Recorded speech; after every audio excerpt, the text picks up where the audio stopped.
profesor Mariano de la Maza, decano de la Facultad de Filosofía, y que va a intervenir con la ponencia Ipseidad e Intersubjetividad. Bueno, muchas gracias por invitarme a participar, aunque no sé si agradecerlo porque el decanato me tiene bastante ocupado, por decirlo menos, y me ha costado un mundo preparar esto, por eso tampoco he podido entregar abstracts ni textos para que ustedes lean. Finalmente he podido perpetrar esto que voy a leer ahora. Entre los títulos de libros más extraños se encuentra el que hacia fines del siglo pasado puso el filósofo francés Paul Ricoeur, que ya ha sido mencionado en la conferencia anterior. Sí mismo como otro. Raro. No lo menciono porque vaya a comentar ahora ese libro, sino porque corresponde a un tema que sí voy a abordar desde la perspectiva de Edith Stein.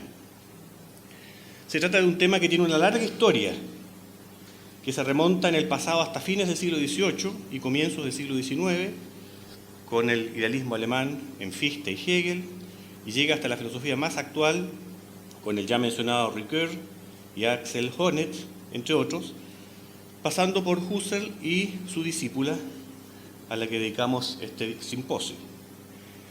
De maneras muy distintas, pero también en parte complementarias, se plantea la cuestión en estos autores de la formación, desarrollo o constitución del ser humano o de la persona como proceso de mutua relación entre la experiencia de sí mismo, a lo que apunta el concepto de la ipseidad,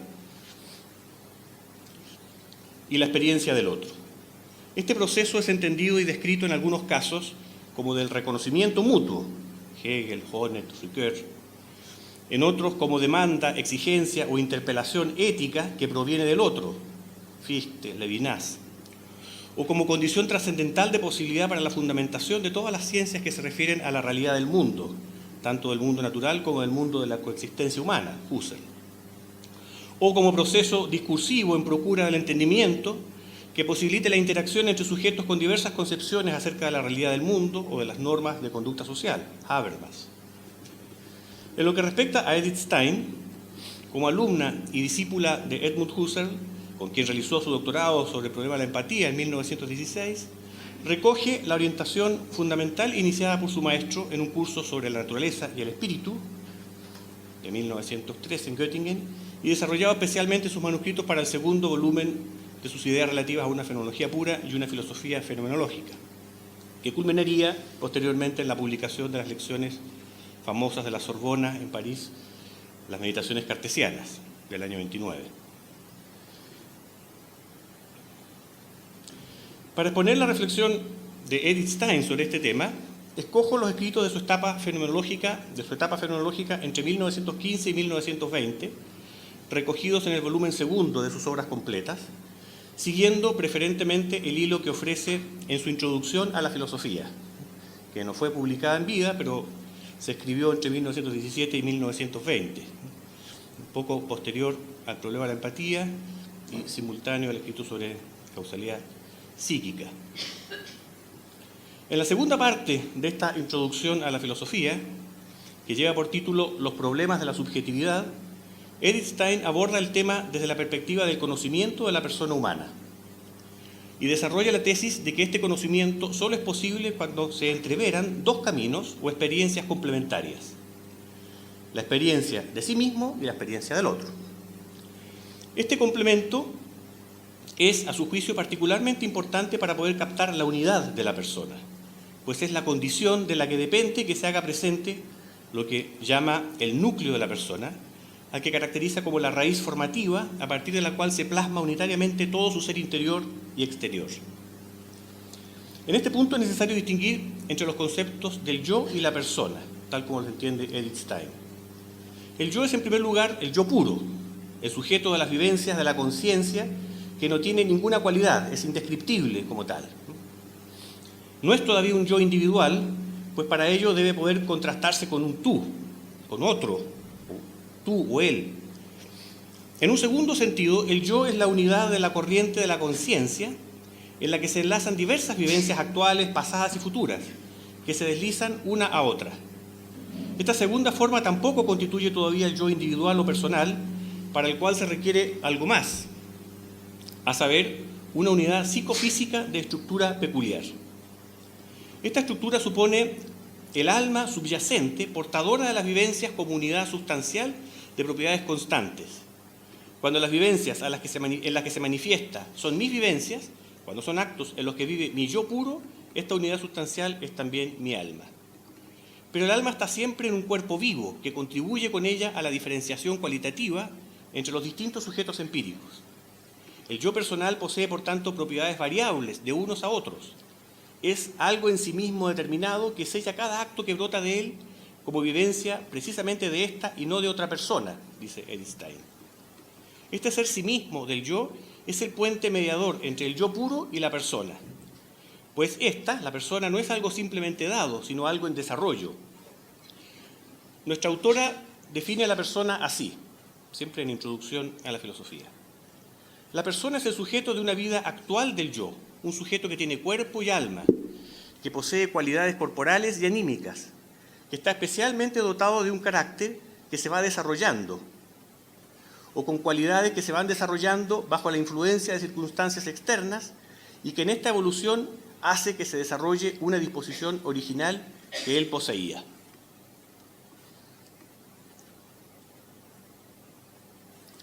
Un momento decisivo del desarrollo de la persona, así concebida, es el conocimiento de sí misma como tal, como persona, el cual pasa necesariamente por los dos caminos antes señalados, la experiencia de sí mismo y la experiencia del otro. Ambas son igualmente importantes, dice Stein, pero señala, en su Introducción a la Filosofía, que la experiencia del otro se ofrece como un punto de partida más natural y obvio, pues la persona ajena se percibe primeramente y de manera inmediata como un todo, tal como se percibe también físicamente una cosa. Pero, naturalmente, la persona se presenta de manera muy diferente que las demás cosas. En efecto, mientras las cosas físicas simples se mueven en la medida en que las empuja una fuerza exterior a ellas, que causa ese movimiento, el movimiento de la persona se aprehende como brotando de un impulso interior, es decir, de un centro vital que la anima. Cabe entonces preguntar, ¿cómo es posible que el impulso interior de la persona, al que no se tiene un acceso perceptivo directo, pues no se puede ver, ni oír, ni tocar, ni oler, etcétera, sea no obstante captado conjuntamente con el movimiento del cuerpo, que sí se percibe con los sentidos externos? La respuesta de Edith Stein es que la vitalidad puede ser un dato que planifica o llena lo que aparece en la percepción sensible por la intervención de la empatía, como una forma de conciencia representante. La empatía es una conciencia representante. El concepto de representación alude a una clase de vivencias o actos de conciencia que refieren a otras vivencias más originales, de las cuales dependen para obtener su validez. Ejemplos de vivencias representantes son los recuerdos y las expectativas, que se llenan de sentido y se validan como representaciones cuando muestran algo más, cuando muestran algo que en el pasado estuvo vivo en mi conciencia o que lo estará en el futuro. Ahora bien, la empatía también es una vivencia que representa una vivencia, pero con la particularidad de que la vivencia representada no pertenece a la conciencia propia, sino que es una vivencia ajena. Edith Stein subraya en la Introducción a la Filosofía 3 condiciones que hacen posible la empatía. En primer lugar, es necesario que exista una unidad entre el movimiento percibido externamente y el movimiento percibido originalmente en la propia existencia, de modo que los diferentes componentes de la aprehensión se fusionen y se complementen entre sí. En segundo lugar, es necesaria la fantasía libre, que posibilite la realización representativa de impulsos que no realizo actualmente y que quizás tampoco he realizado nunca. En tercer lugar, el poner de relieve lo que tienen típicamente en común el movimiento ajeno y el movimiento propio, en virtud de lo cual aquel, o sea, el movimiento ajeno, aparece como análogo de el movimiento propio.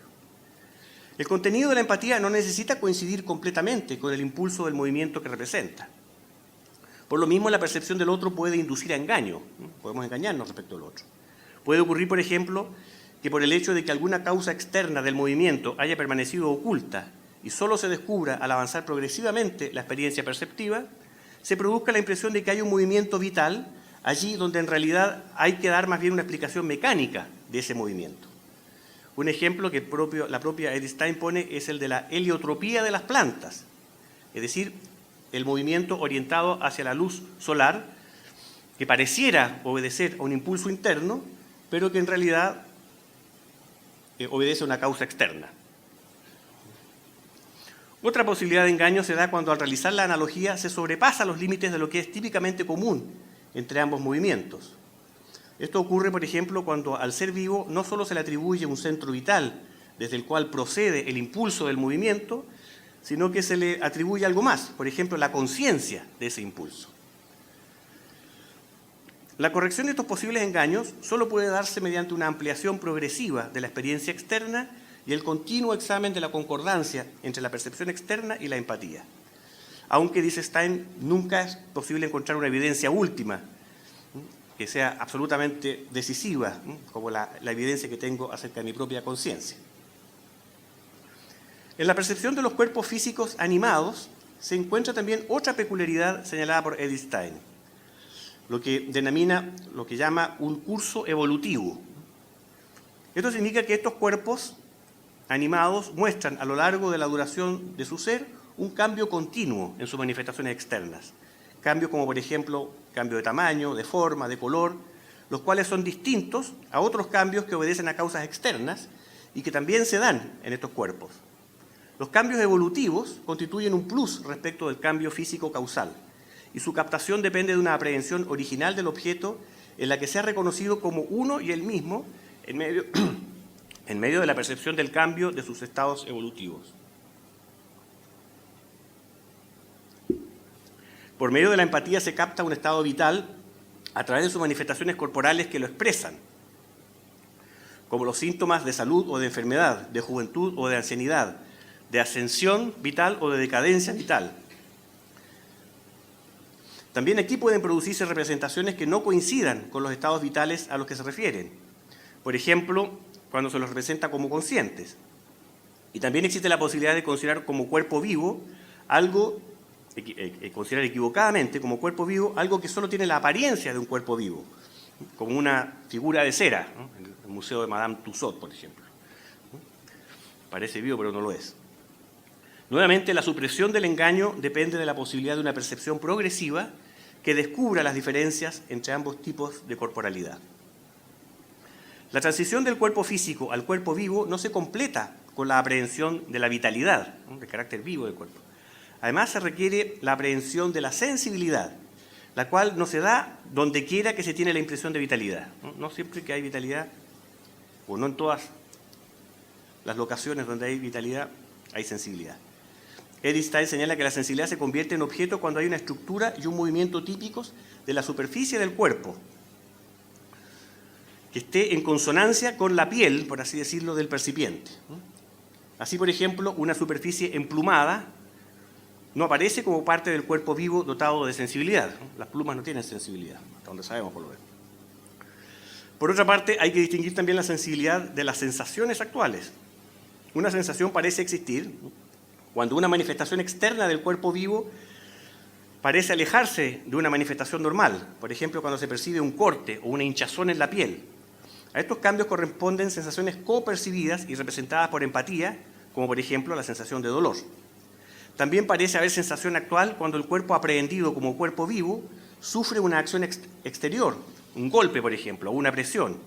En esos casos la sensación no se aprehende simplemente como el efecto de una causa física, sino como una respuesta del cuerpo vivo a lo que le está pasando.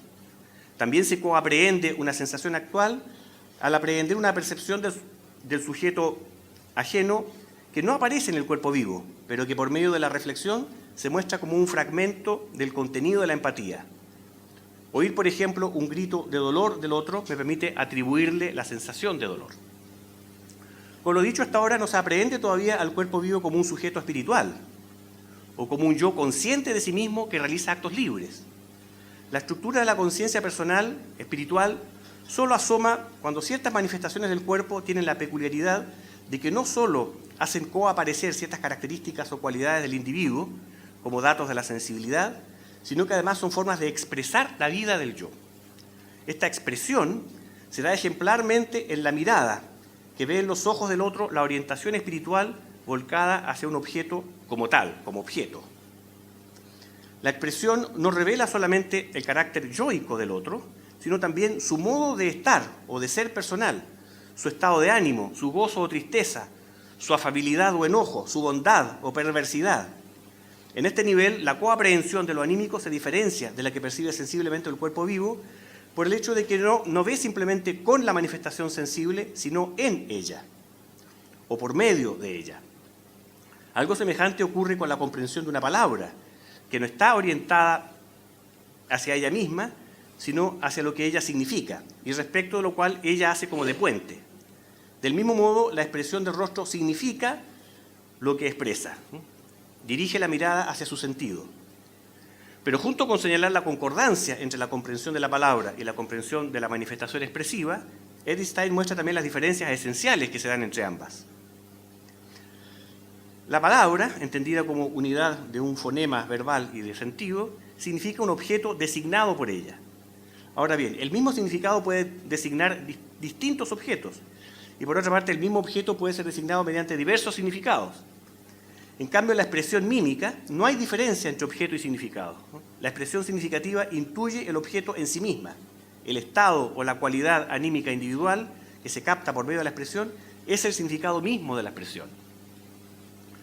La diferencia entre la expresión lingüística y la expresión mímica se aprecia del modo más claro cuando se considera el aspecto mímico que también se encuentra en el lenguaje.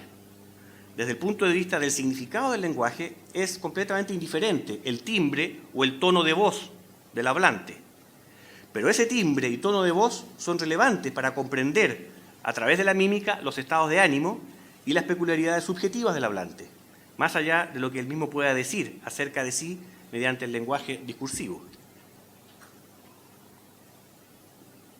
La captación de la vida espiritual de la otra persona aparece expresada corporalmente como un objeto de percepción, porque la manifestación exterior no solo expresa la vida interior, sino que también corresponde a ella en el sentido de que lo interior y lo exterior muestran algo en común, que hace que la manifestación exterior aparezca como imagen de lo interior. La comprensión mímica funciona como una imagen que pone ante los ojos de manera más o menos fiel, más o menos clara, el original que representa. Cuando la expresión de la vida del alma no se experimenta con esa claridad y falta de ambigüedad, se hace necesario reexaminarla. Este reexamen de la expresión se realiza mediante la empatía, si bien ella, como en los casos anteriormente considerados, no proporciona una genuina donación en plenitud y no tenemos, por lo tanto, una garantía última de que la vivencia empatizada sea en todos sus rasgos tal como nos la representamos empáticamente. Edith Stein hace una importante distinción entre los casos de empatía de la vida espiritual y la empatía de los estados sensibles. Para la primera existe, a su juicio, un criterio adicional para la valoración de su contenido que no la tiene la empatía de la manifestación externa y de la vivencia anímica. Los actos de la vida espiritual están sometidos a una legalidad racional de carácter universal, dice, que les confiere una garantía de posibilidad, que aunque no sea plenamente suficiente, motiva la credibilidad de la correspondiente representación empática. Por ejemplo, es posible atribuir por empatía alegría en la persona que recibe una noticia apropiada para producir ese efecto. Se ganó un premio, por ejemplo. Aunque no se perciba esa expresión de alegría, uno puede, de acuerdo a esa legalidad general, suponerla. Eso que se ha captado por empatía puede ser corroborado posteriormente mediante una percepción sensible de sus manifestaciones corporales. Puede que esa manifestación se dé más adelante o de otra forma.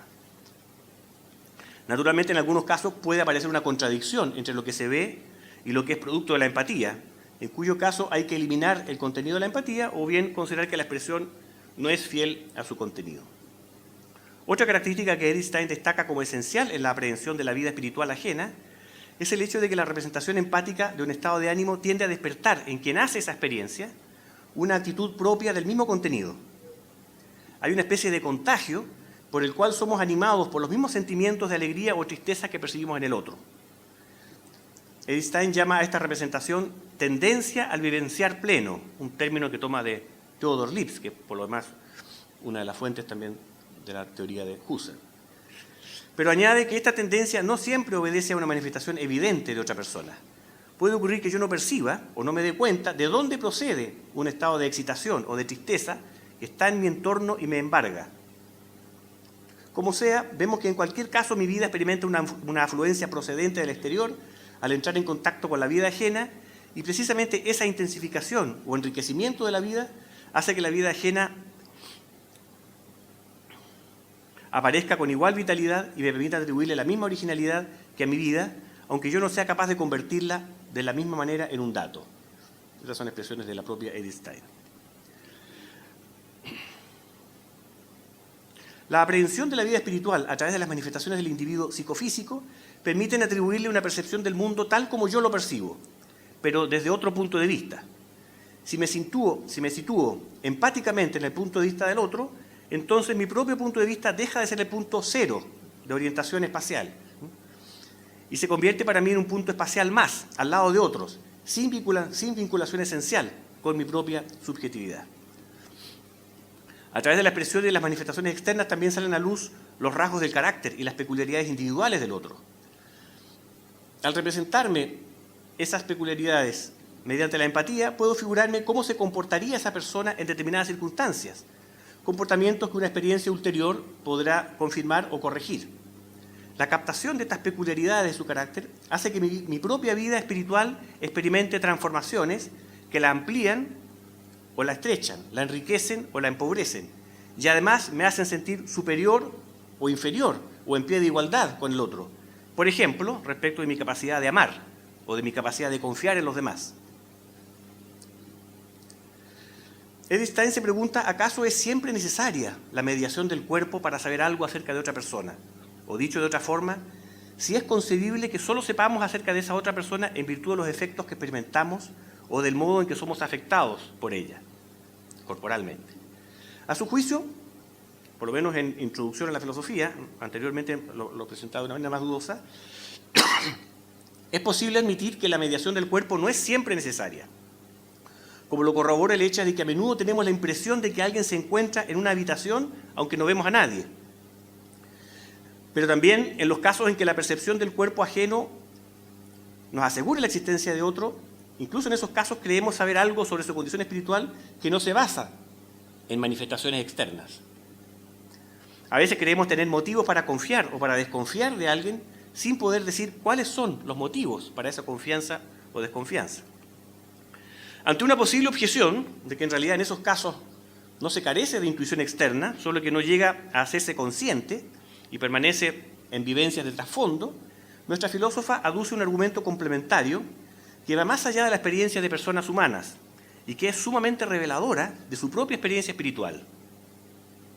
Se trata del sentimiento de seguridad y cobijo, dice, que se apodera en ocasiones de alguien que está sumido en una situación desesperante a la que no le encuentra salida y que lleva a percatarse de un poder espiritual que no se aprehende por ninguna experiencia externa. Cito ahora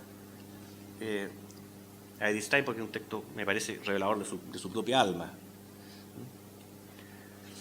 Comillas, cuando creemos que vamos a precipitarnos en el abismo, entonces nos sentimos en manos de Dios, que nos sostiene y no nos deja caer. Y en tal vivencia no solo se nos revela la existencia de Dios, sino también lo que Él es, su esencia. Se hace visible en sus últimas irradiaciones la energía que nos apoya cuando fallan todas las energías humanas, que nos regala nueva vida cuando pensamos que estamos muertos internamente, que fortalece nuestra voluntad cuando esta voluntad amenaza paralizarse. Esa energía pertenece a un ser todopoderoso. Aquí vemos ya que este es un texto que está pero en el límite de la conversión explícita de Edith Stein al catolicismo. Así que no ya cruzó el umbral, porque esto, como digo, estos textos fueron retocados también, fueron escritos principalmente entre 1917 y 1920, pero también fueron retomados posteriormente, de manera que puede ser que quizá haya incorporado algo posterior. Edith Stein no pretende decir que este sea el único camino apropiado para llegar a Dios, ni pretende comparar la validez de esa experiencia con otras, como por ejemplo con la que se da en el conocimiento de la naturaleza. Su intención, dice ella expresamente, solo es mostrar que hay vivencias cuya validez puede ser legítimamente reivindicada y en las cuales la existencia y la esencia de un ser espiritual pueden darse sin ninguna manifestación externa que la motive. También es posible captar la existencia y aspecto del modo de ser de otro por los efectos que constato en su conducta, incluso en la conducta de un tercero, ¿no? Ni siquiera del otro. Puedo suponer, respecto a ese tercero, que ejerce algún grado de influencia sobre el otro. Si observo en un conocido mío un notorio cambio de conducta hacia mi persona o hacia determinadas realidades con las que antes se relacionaba de otra manera, puedo suponer fundadamente la existencia de otra persona con determinadas características que ha influido en ese cambio de conducta, aunque yo no tenga una percepción directa de esa persona. Por último, también se pueden considerar como un testimonio del ser de otra persona las obras que produce, entre las cuales Edith Stein incluye no solamente las creaciones artísticas, sino también instituciones y ordenamientos sociales, jurídicos y morales. En todas esas obras se revelan vestigios de la actividad creativa de la que brotan, la cual puede representarse mediante la empatía. Esto se refiere tanto a la acción externa, a los movimientos apropiados para realizar esas obras, como a algunos de los pensamientos, sentimientos y valores que animan a su autor. Todo lo que he descrito hasta ahora, los actos de empatía descritos, apuntan hacia la experiencia del propio ser. Paso ahora a la experiencia del propio ser, complementaria de la anterior. Así que se exige, por lo tanto, el análisis de esta experiencia para completar la investigación sobre la unidad de la persona humana, tal como la entiende Edith Stein. La actitud natural y original respecto de nosotros mismos es la de estar absortos en las propias vivencias de una manera no reflexiva. La percepción reflexiva de sí implica contemplarse a sí mismo como se contemplan los demás. Por eso la referencia a las personas ajenas es una condición indispensable de la conciencia reflexiva de sí mismo. La autoconciencia reflexiva es desglosada por nuestra filósofa en tres aspectos: la experiencia de la propia psique, la experiencia del cuerpo vivo y la experiencia de las relaciones que funden las anteriores en una unidad. Análogamente a lo que ocurre en la experiencia externa, dice Edith Stein, cito, la percepción interna es una síntesis de actos en los que de un objeto unitario se va intuyendo progresivamente lo que con anterioridad había estado dado de modo vacío, y por otra parte desaparece de la mirada lo que había estado primeramente dado. Stein sostiene que el ser consciente de sí mismo es algo que solo existe para el centro peculiar de la persona, es decir, su carácter. Las demás cualidades psíquicas no tienen posibilidad de semejante captación original, porque para ellas siempre es necesaria una objetivación de las vivencias.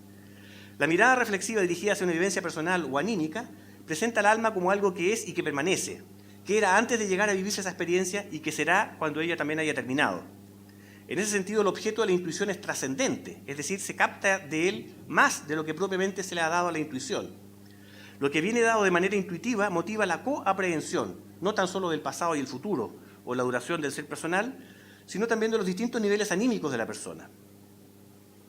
Si someto a un análisis reflexivo la alegría que me produce una acción noble, experimento mi receptividad para esa clase de valores.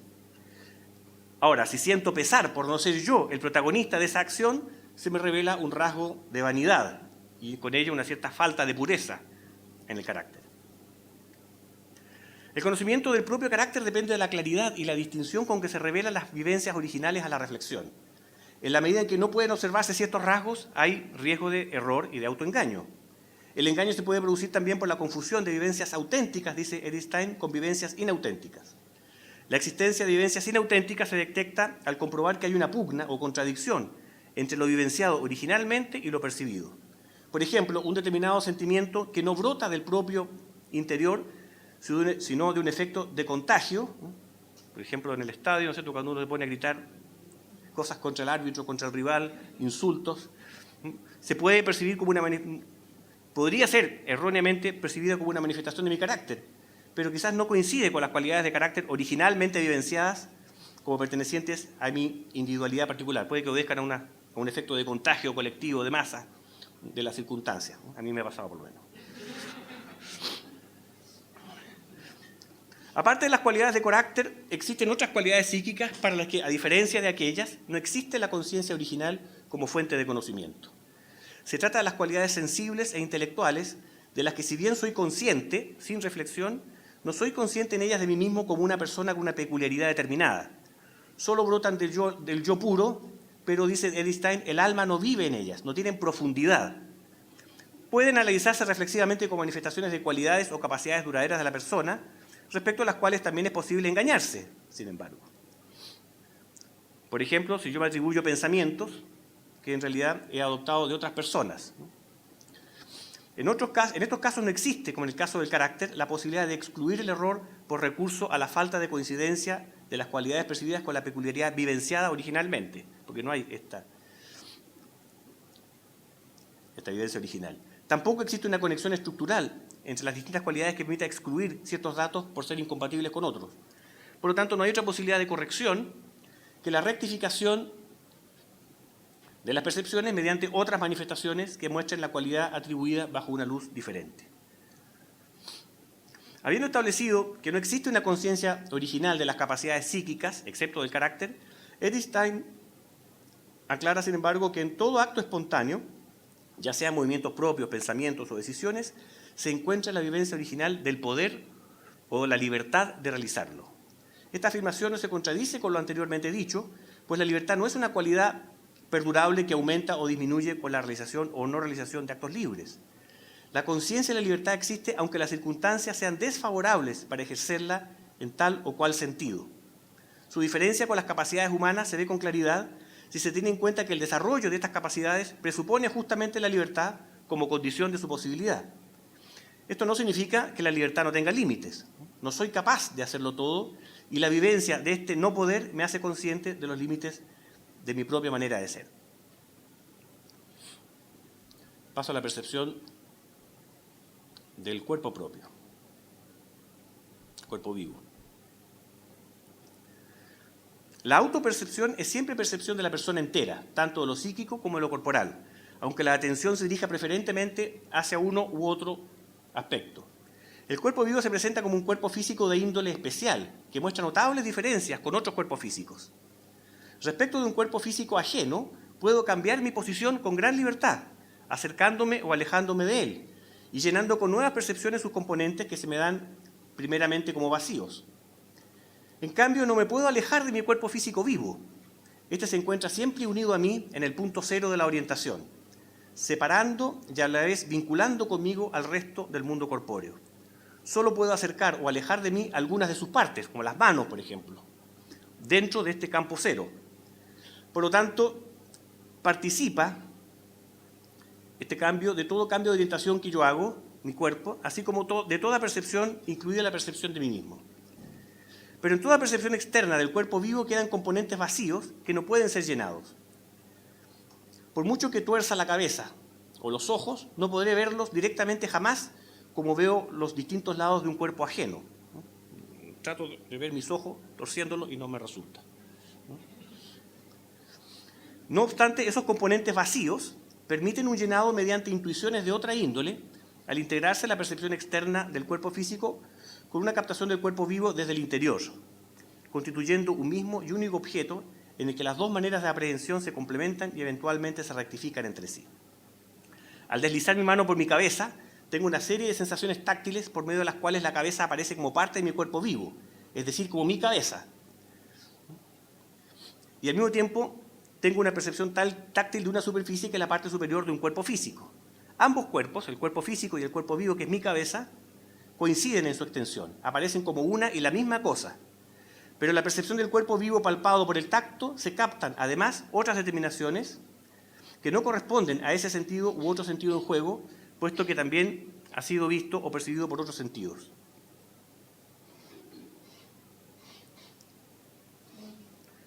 Esta coincidencia entre el cuerpo vivo y el cuerpo físico se extiende también a las relaciones con otros cuerpos del mundo natural. Si un cuerpo físico golpea mi cuerpo físico, el cuerpo vivo mío también se ve afectado por ese golpe. Lo que siente el cuerpo vivo es vivenciado como dependiente del golpe externo, pero no como efecto de una causa física, sino como coincidente con el efecto sobre el cuerpo físico. Si yo decido libremente ofrecer resistencia al movimiento que produce el cuerpo ajeno sobre mi cuerpo físico, no se produce el mismo efecto que se produciría si en lugar de mi cuerpo vivo se encontrara un cuerpo físico con las mismas características. No a todas las cualidades físicas del cuerpo le corresponden cualidades corporales vivientes. A la capacidad óptica de ver distintos matices de color no le corresponde ninguna cualidad corporal viviente que pueda ser percibida desde el interior. Y a la inversa, cualidades corporales vivientes como la sensación de dolor o de cansancio, a ellos no les corresponde ninguna cualidad del cuerpo físico, aunque puedan haber manifestaciones externas de la misma. Tercer aspecto, y con eso ya voy acercándonos al final. Así como la percepción externa del cuerpo físico y la percepción del cuerpo vivo se entreveran mutuamente, Así también los estados corporales se entreveran con los estados psíquicos. El cansancio que siento en el cuerpo lo capto al mismo tiempo como estado del sujeto psíquico, como mi cansancio. Por lo tanto, la psique depende también de las influencias del cuerpo físico y vivo. Al tomar agua fresca o café caliente, se difunde por el cuerpo una frescura o un calor que se experimenta al mismo tiempo como psíquico, no solamente como físico. En este caso no se aprehende conjuntamente un mismo movimiento, como ocurre en el movimiento del cuerpo físico que coincide con el ser movido del cuerpo vivo, sino que un hecho corporal físico y viviente se transforma en un proceso corporal viviente y psíquico.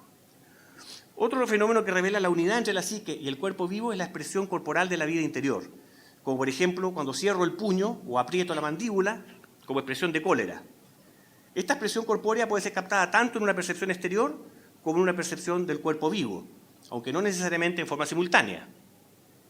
Como toda percepción, contiene componentes que pueden ser llenados en el paso de una percepción externa, en el paso a una percepción externa, y viceversa, una expresión que al comienzo se había captado en una percepción externa puede hacerse coincidir con una percepción originalmente consciente que al principio no había sido captada de modo interno y corporal. Así, aquí también existe, por supuesto, la posibilidad del engaño, que solo podrá ser corregido por medio de la experiencia interna o de la conciencia original de la que deriva.